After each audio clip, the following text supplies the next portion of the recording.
We're recording. Positions.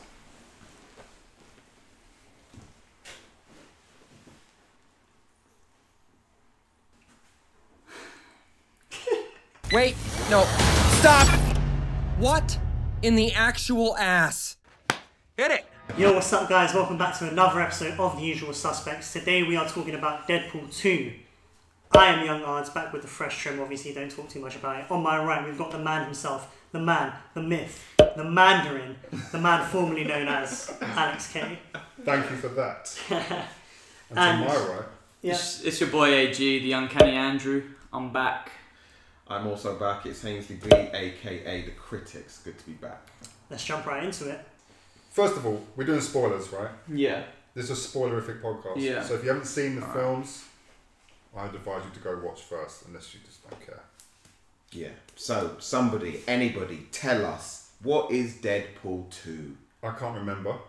So someone else will have to summarise the plot. Where did you see it, by the way? I can't. I saw it in a very small screening. Small private screening. Yeah, exactly. Yeah. Dark. It was so early that they hadn't even put in the post-credit scenes, right? Yeah, exactly. So Alex actually hasn't seen the post-credit scenes. Yeah, can someone tell me what actually happens in the post-credit scenes? You have to wait for that. Yeah, we're going to get to that later. So yeah, let's talk about the plot of the movie, the premise of the film. So this is obviously the sequel to Deadpool 1. Deadpool 1 was a very simple revenge story where Wade first got his powers and he wanted to be turned back to a normal human. Deadpool 2 is about the loss of the love of his life and finding his path without her. It's a part revenge story.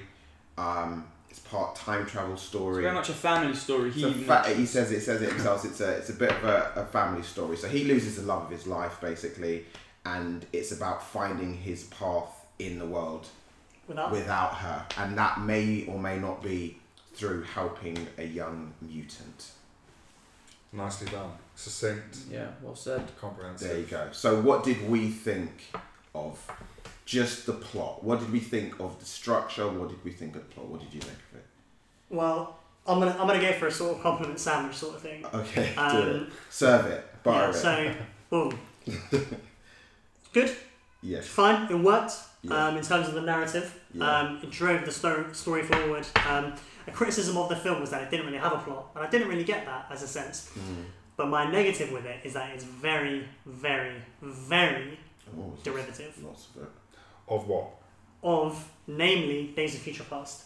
Because there is a bit, and I noticed this exactly as it happened. Okay. Cable says, I've got to kill this kid because he kills this guy and it sets him on a path that's his first murder. Yeah. And I thought, and he kills everyone after that. I thought to myself, I've heard that before. And about 3 milliseconds afterwards, I realised that is the exact plot of Days of Future Past. So it's also the plot of Looper as well. It's Exactly. also the plot of Terminator. Yeah. And we've got a lot of Logan in there as well. That's one thing I noticed, is that we've got a mutant with healing powers trying to protect a kid that murders people and stuff like that. Yeah. I mean, I don't think Deadpool set out to come up with an original plot that hadn't been done before.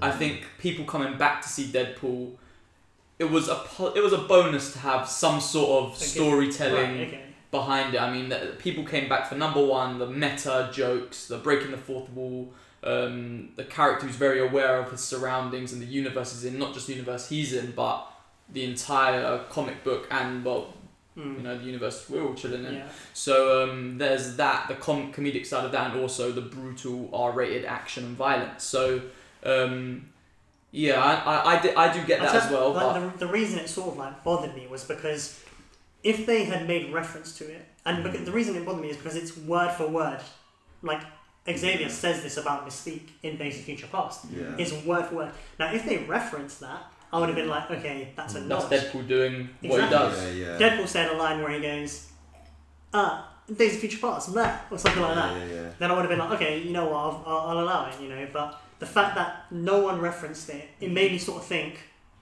lazy writing maybe? The thing is though, I mean, if the plot is really important to you, I didn't pick up on it. Not the movie to really like be studying. On Yeah. You know what I mean? I understand. It's something that, because I love Days of Future Past. It was one of like the best films of its time for me in terms of comic books. But, I thought we could say ever. No. of its time. Of 2014.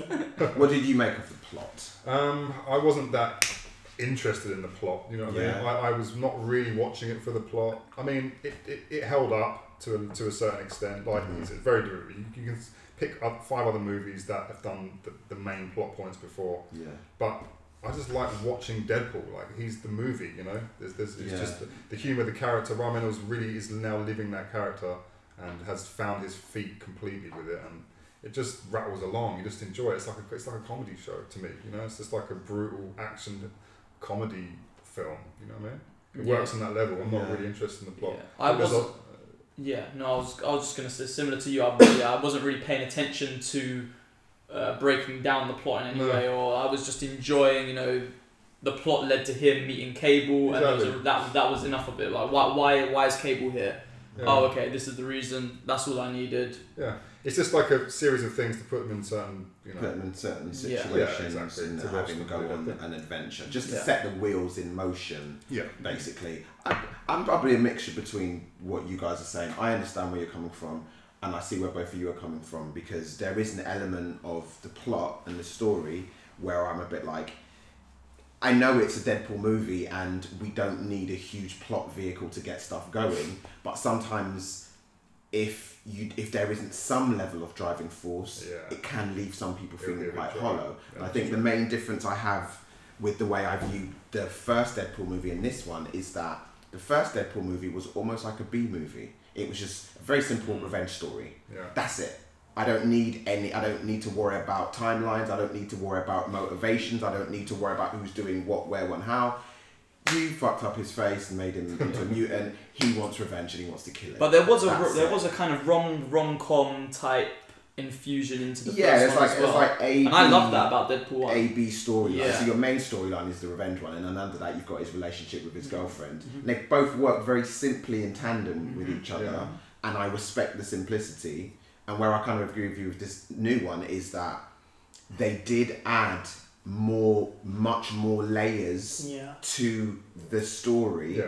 And if you did care about it, because they are there. Yeah. So if you did care about it, you could be like, oh, that's a bit watery, or that's not very strong, or that thread doesn't work as well. So I'm kind of in the middle. There is a lot going on in this movie as well. Yeah, it does try to juggle a lot of things. And I think it does most of them quite well. I think. Yeah.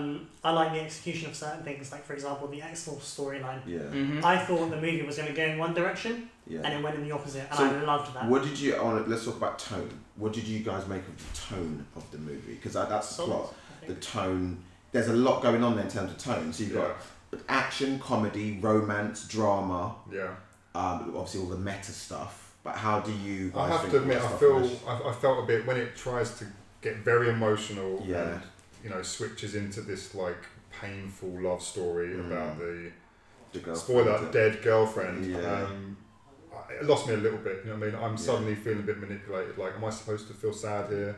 I don't really want to feel sad. The weird thing is, in the first film, I felt all of that. Whenever it was an emotional moment, when he got diagnosed. Diagnosed. First of all, second of all the scenes with his girlfriend landed for me as a nice romantic emotion. I cared about them as a couple, and when he got trapped in, when he got taken in to be experimented on, and it was that moment of truth where he realizes I'm not getting out of here. Yeah, that was quite a serious film, and I feel like this movie, I don't think they handled that as well.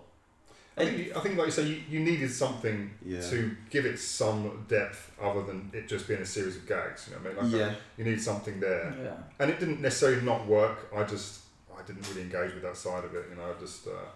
I felt toward the end when it started to get a bit like emotional again. I was just like, But I thought the way they handled the tonal shifts between the comedic elements and the sort of serious moments, I thought that was done quite well. It wasn't, again, to reference Guardians 2. It wasn't another something undercuts that and then that undercuts that and then that does that. But it was sort of building upon it like a stack. And I thought it had, for the most part, I thought it did it quite well, to be honest. Do you think it was an improvement on the first, or how do you think it stands up against the first one? Tonally, I think obviously you have to be more ambitious. You don't have to, but I guess the thing is with sequels we're going to build, right? So they added more themes, they added more characters, they added more layers. For the most part, I think there's a lot of success in this second movie, but I think that the success of each tone wasn't as strong as in the first movie. So I agree with Andy. I agree with Andy, whereas in the first movie, all the drama landed. In the first movie, nearly all the gags landed. And I think everything was cut up and spliced so precision in the first movie that nothing felt jarring. Well, it had to be. Ryan Reynolds had to prove himself in the role. And I think he did that brilliantly in the first film. And I can't say that, even in the second film, he is the definitive Deadpool. He is Deadpool. He is Deadpool. So any flaws I have with this film aren't down to Ryan Reynolds at all. I do think tonally, as you said, with the humour as well, not as much of the humour landed in this movie. It varied, because I think the main issue I have with the tone is that, and I spoke to a friend about this, is that using the child and that relationship, that journey didn't really work. His relationship with that kid and trying to sell the movie as part of the crux of that doesn't really work. No, I agree. Because their relationship didn't really work. They were never really friends. No. They didn't have enough time together. He didn't really care. And by the time he did care, we weren't sold that it really meant anything anyway. So when we've got all this emotional stuff happening towards the end of the movie, didn't really land. What do we think of its strengths then? Like, because I think for me, it's the jokes did land mostly. I laughed a lot. I definitely laughed amusing, a lot. you know. I laughed a lot. I think what I will give credit for is the inventiveness of the humour and the lot. If humour was like Styles of Karate, then there was a lot going on. He's like a martial arts master. He had like visual gags, he had like puns, wordplay, you know, ad-libs. There was so much going on from so many different actors. So I give him like lots of credit for making a really like flourishing comedic area. But again, at the same time, as we discussed earlier, it means there's going to be more hits and misses, right? They're just throwing so much. Exactly. But maybe that does mean it pleases a wider audience. So there's going to be something for everyone. Some type of humour that affects everyone. For me, what the humour that didn't land was, I hate in movies where something happens like, oh, you did that for me. No, I didn't. Yes, you did. No, I didn't. Yes, you did. And back and forth. And Deadpool did that a few times. First of all, in the ending with Cable, and then earlier on there was another moment as well. With Domino, when they're auditioning her. That's not a proper power. It is. No, it's not. It's it. Let's talk about the action, because I actually have a question as well. I'm not sure 100%, but I know that the fight choreographer involved in John Wick was very involved in this movie. Was he involved in the first? No, it's different. Because I actually preferred the action in the first movie, and it was noticeable to me. I do as well. I agree. Really? I think the difference in action and the issue I had more so with this one is that there was a level of physicality in the first one that felt dangerous. So like, even for example, there's one scene in the first movie where Ajax and he are fighting when the whole facility's burning down. The hits that they take in that scene, like, you felt them. You feel a lot more than the prisons. When he gets skewed in the first one and he's got blood coming out of his mouth, I feel like they earned the R rating a lot more in the first movie, and because of it, the stakes were higher. So even though I knew Deadpool can't essentially die, when he got hurt, I was still like, oh, that hurt. I think the way it was shot was, some of it was great, but some of it was quite hard to keep up with. Yeah. But I did also like the end fight with Cable, when he's taking out the hospital guards or something. I thought that was filmed really well. I like the choreography of that. Everything in between, I agree with you guys. It was kind of like, I was sitting there and I was rather than like in the first one I was following everything, because it was really interesting and new, and I hadn't really seen action like this before, especially from a comic book movie. Whereas this time I was kind of like, okay. And from the director of John Wick, you sort of expect a bit more of. Like, man, I don't like John Wick, and I know that Hainsley does. Everyone, I don't like John Wick. Do you know why? Yes. Typical No, Alex, man. But, overrated movie. I don't like John Wick, man. Stunned right now. No one.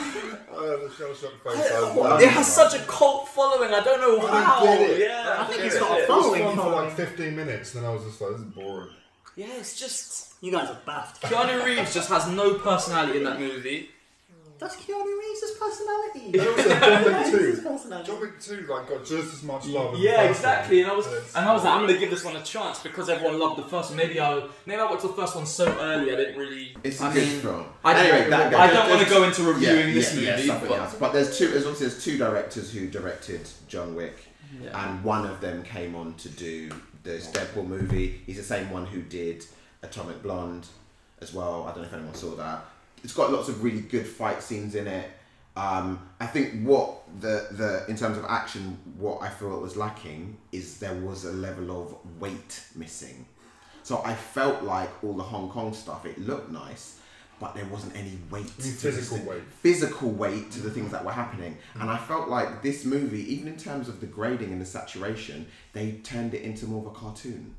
But I thought that in terms of weight, in terms of action sequence, the time where I felt the weight was the prison scene. Yes. When he first met Cable. When Kate, yes. Yeah, that was heavy. But you could feel the difference, right? Absolutely. That was one of the few scenes. I agree with you. Yeah, where you went, because when they were fighting each other, when they were like, when Cable punched him in the back and then he grabbed his ribs, and, like I was like, this is what I remember Deadpool being like. Yeah, but then it sort of then veered off into more like cartoony. But there was that great moment when Deadpool was choking out Cable with his own arm. Which was funny, so there are good. It was just it's the balance of so a lot of things did work, but then a lot of things for me didn't work. But let's talk while we're on the topic of Cable. Let's talk about the supporting characters. Talk about Cable, Josh Brolin, and Domino. I love to see Juggernaut in this film, man. I love Juggernaut as a character. He's just so visually, imposing. That was full CGI as well. Yeah. I mean, it was a CGI monster, wasn't it? It was a CGI CGI monster. I just enjoyed seeing him just on screen. It was just fun. Yeah, I think a lot of it was there were parts of this movie which was fan service kind of thing. Like it was the same thing, the same reason everyone hates the Deadpool in Wolverine Origins, and it's kind of like, we've given you this Deadpool now. It's almost like, you guys had some Vinnie Jones shit. I'm Juggernaut, bitch! Exactly, you had that in X-Men. Like, we're not even going to talk about X-Men The Last Stand, because that was a terrible film, but it was almost like Deadpool's not just giving us the real Deadpool, but he's like, we're going to give you the Juggernaut as well. Like, give you the real Colossus. Yeah, exactly. Yeah, but in terms of characters, the new characters, I think Domino was great. I don't know much about. In fact, that was probably the best sequence. Domino was I don't know much about her character from the comics, so some people, I heard some people like she's not like her personality isn't like that in the comics. Yeah. Apparently, she's not so laid back in the comics. But they decided to take her character in a different way. They got to realise it's in a Deadpool movie. These characters are in a Deadpool movie, so they have to be. Colossus isn't like that in the comics as fully as he hasn't got that kind of squeeze the butt romance that he has with Deadpool in the comics. I don't know if that's mutual between them. But I really liked Domino. Obviously, I thought Josh Brolin was exceptional as Cable. I wasn't sure about him because there was the guy from Avatar who I thought looked like Cable. I was like, I'm looking at Cable right now. But that never went Josh above Brolin, fan. No, it did. I like Josh Brolin, but there are two things I didn't like about Cable. Okay. And it's one of my main gripes with the movie, is that we didn't really get a feel for Cable's motivations. I thought if we had one scene, if we cut out one dick joke or something like that, and we had one scene of Cable just chilling with his family, just enjoying colouring or something, or like, I don't know if they got Play-Doh in the future or something, or kids like and stuff.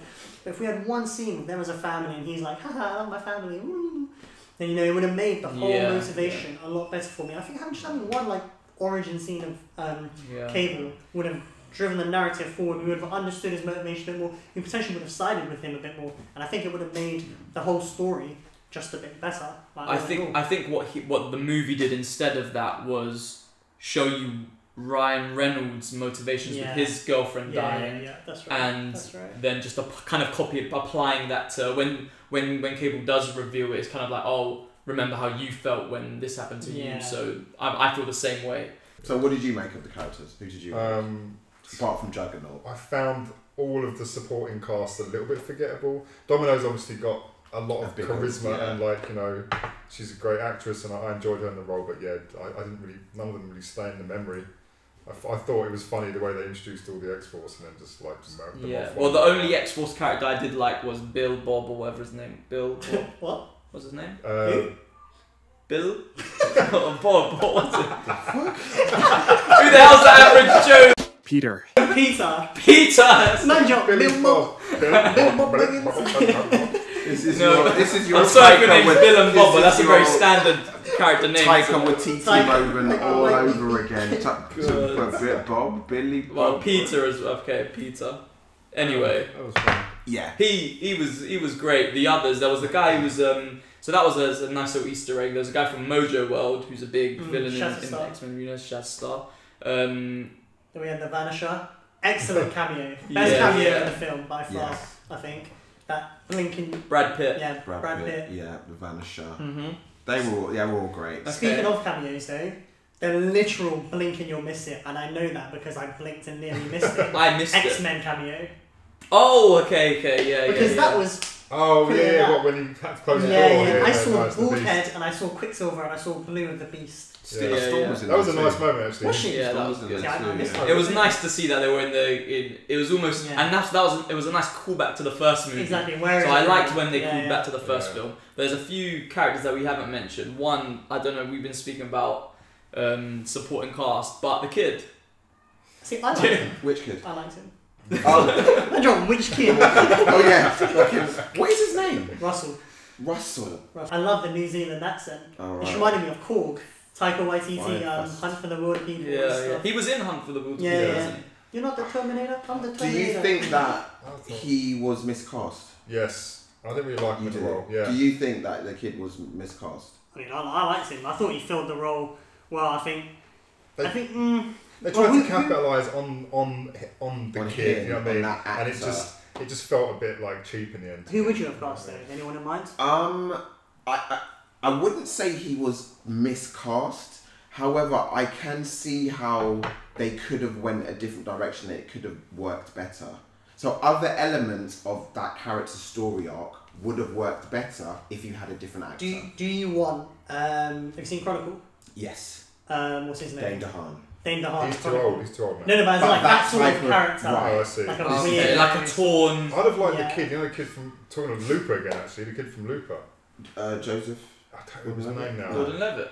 No, the kid, the child. Oh yeah, no, I'm scared of that Yeah, kid, he's man. got some like real like menace when he Yeah. looks. Yeah, like, yeah. He would have been good because they kind of hired. It felt like they cast that kid because he's funny. Yeah, and I a lot never of feared people- him. I never and- saw his. I No, never he was believed never his. scary, but also he didn't get change. enough like humorous lines to make him Yeah. truly a funny character. Yeah, I He feel swore. That was. Yeah, it was I just feel felt like cheap.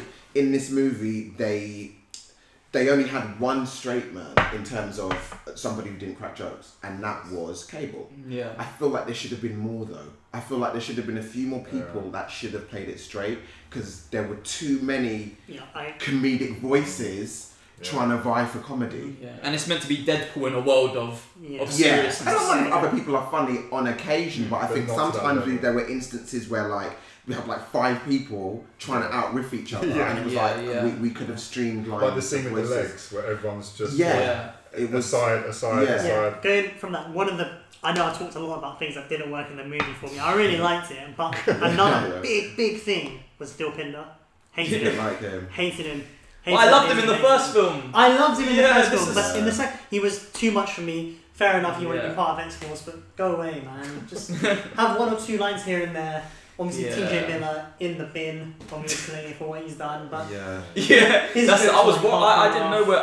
I would have loved for Deadpool to reference. That would have been the most Deadpool thing to do. Yeah. If Deadpool referenced what TJ Miller had done in Can you though? in that movie. can you? I don't think it was time. It happened after, right? Did Anyway, it? let's But then, go back. but then again, Yeah. like you've got the joke, like the Brown Panther joke, which was so obviously ADR'd in, and I think they could have Yeah, ADR'd yeah, they anything could've in done up until it. like a week before release. Yeah, Sorry, yeah. right. By the way, big up to Deadpool for putting in this community reference.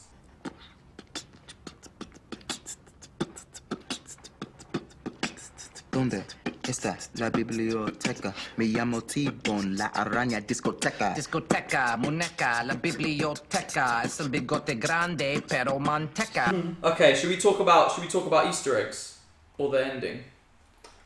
I want to say this. I think it has the best intro I've ever seen in a movie. The Bond credit sequence, I think, is one of the cleverest things I've seen in a film. It's also, I think, the X-Men is the best cameo I've ever seen in a film. That is one of the cleverest and best group cameo I think I've seen in a film. And also, I think the post-credit scene is the best post-credit scene. Yes, we haven't talked about that yet. Yeah, but I'm just saying, we're going to go into it later, but I'm saying I've been ragging on the film a little bit. I want to say those three things are outstanding. Could you, sorry to interrupt you, could you just tell me what actually happens in the post-credit sequence? Because I haven't seen it. I mean, you'd know if you would have didn't go to your private screening. But shut down the post-credit scene is Deadpool gets hold of the time machine mechanism that Cable has, right, and then he fixes the timeline. So he goes back and fixes certain things in X-Men continuity. So he goes sounds fun. He kills himself in Origins Wolverine. He kills that fake. Yeah. So Hugh Jackman's there, like, Wade, is that you? Hugh Jackman's in it. Yeah. They've taken the old. So just taking the clip. And then the old Deadpool's standing there with his flipping blades or whatever, and he just gets shot in the head before and he keeps shooting. Yeah. He killed Ryan Reynolds. Ryan Reynolds holds the scripts of Green Lantern up. Really? Yeah, and he's like, this is my ticket ticket to the big league. Then Deadpool just comes and pops Ryan Reynolds up. And he just goes, "You're welcome, Canada," and then walks over. Actually, I did love the references towards the DC universe. It did drop a few. See, that was another thing that I kind of didn't like. I think for Deadpool movies, they should have trailer jokes and they should have movie jokes. Yeah. Because that... You're so dark, you're from the DC universe. Oh, we heard it already. I've seen it like 20 times in the trailer. Yeah. And I only watched one of the trailers, but I knew it was coming. And when it came to it, I was like, huh. I want new, fresh jokes. And I know Ryan Reynolds is he can churn these out, man. So I don't see any reason why we shouldn't have. Do you know what I would have loved in terms of the jokes? Because I don't know if you guys have read the script that Donald Glover dropped on Twitter. So Donald Glover was set to write the animated series, and he dropped when that got cancelled, or his involvement, they parted ways, whatever. He dropped a full script for the first episode. I don't know. Actually, I might have even written it on that day or something. It was a lot of stuff. Did he drop the whole season? Yeah, no, it was one episode. No, was it the script for the first episode? Oh, the script for the final episode. Did you read it? It was sick. I would have loved for Donald Glover to be involved in some of the jokes in this, because it was very culturally relevant, topically, and just So I don't know. Maybe obviously I love Ryan Reynolds, but I think the jokes were very Ryan Reynolds. There was very a lot of dick when it could have been like I don't know, shifted a bit more to the other side. Would that be keeping in line with the character though? He's a dick joke kind of guy. He's not just dick. No, he's smart, but he's cross. You know what I mean? Yeah. No, I liked I don't know if you guys. So when he got burnt and he was turned fully grey. Oh yeah, that's his X-Force suit. Yeah. That was sick. That's his suit in the X-Force. I don't think a lot of people noticed that in my screening, and I was like, me and Luke, subtle, because he didn't mention it. And that's what I liked as well. He didn't say. And I like those kind of things, but ones that if you know, you know. Exactly. I don't want to have to tell you everything. That's good. And also the building that were experimenting or treating the movie bad is Nathaniel Essex, who is the Sinister in the comics. So that was another cool one. Oh yeah, that was cool. Sinister in the comics. Anyway. should we rate and round up and rate? Yeah, I think we should rate the movie, and also what we should do is we should say if we prefer Deadpool 1 or Deadpool 2. Good idea off the top of your head. Yes. Yeah, Ryan Reynolds be proud of that improv. So out of 10, I'm gonna give it a 7.7. Nice, symmetric. I like it. 7.7 out of 10. I'm gonna give it a 7.5. Okay. I'm gonna give it a 6.8. Okay. When I first thought, I thought like 7.6, but the more I've talked about it, I've just talked about things I didn't like. I really like this movie, but I'm gonna go 7.5. 7.5. Yeah. Okay, so reasonable consensus on that. Is it or is it not better than the first movie? It's not a better movie. No. It's not about. I enjoyed it. It's very entertaining. There's lots of great things in it. lots of great visuals, lots of great gags. As a package, as a movie, it's not better than the first movie, in my opinion. I agree. I think the first movie does everything right. I don't think I have any gripes with the first movie. Maybe the villain's slightly weak at the end. The ending was... The third act was a bit full out, but in terms of what I wanted from a Deadpool film, I feel like it delivered everything. And this movie, I just felt like maybe because of the fact it was trying to make had more characters, trying to make more humor.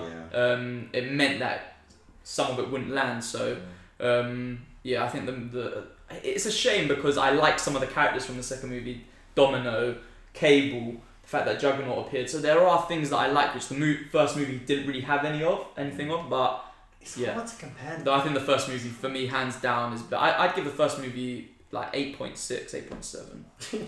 I thought I'm going to be really annoying and sit on the fence because I just couldn't really pick between them. Do you think the first movie's 6 points? I would put them both just under, like around 7 or something. Yeah, I think they both did what they set out to do. I found them both really entertaining and funny, but I couldn't choose between them. I think they're quite similar movies. I think the first benefits from the fact that it was the first one to come along, and it's the first time we've seen Deadpool in his own movie, and it had the impact that the second one will not have by default. You know what I mean? Yeah. But in terms of quality and gag rate and kind of how much I enjoyed watching the movie, I can't separate them. So. Alex has learnt from the last time he tried to order films. Okay, now I'll tell you what. Have you guys rewatched Deadpool 1? I saw it not that long ago, a couple of weeks ago. Yeah. No, but not recently. Okay. I have. Yeah.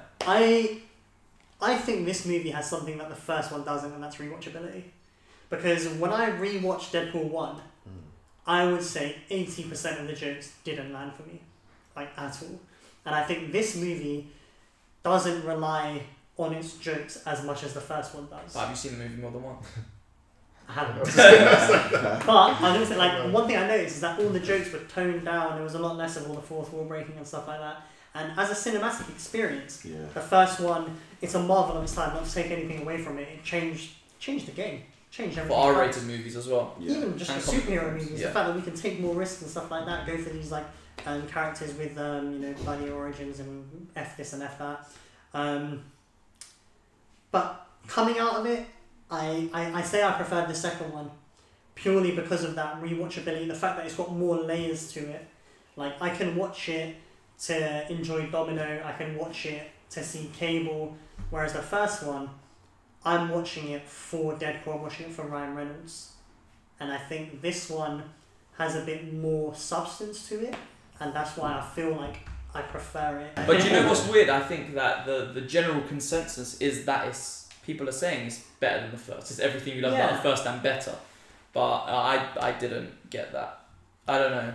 And that's not to say, again, I really liked it. And I love Ryan Reynolds and what he's done. I found the movie really entertaining. I think there's lots of great aspects to it, but as a cohesive individual experience, more worked in the first movie more consistently. Do you see what I mean? By taking on more weight in the sequel, it just means that more films didn't work. Do you know what? We would love to hear what you guys thought, because a lot of people have loved this movie and they think it's better than the first. So if you disagree with us, we'd love to hear it in the comments. And yeah, obviously, we're pretty active on Twitter now. So yeah, tweet us. What would you like to hear? What didn't we cover that you'd like to... Is there any questions you have, basically? And like, subscribe and all of that. So this is the usual suspects signing out. See you on the next one. They're done already? Oh, wow, that was unrealistically fast. Okay. Just... I don't even think we need an alternative for signing out, do we? That was alright. No, that was good.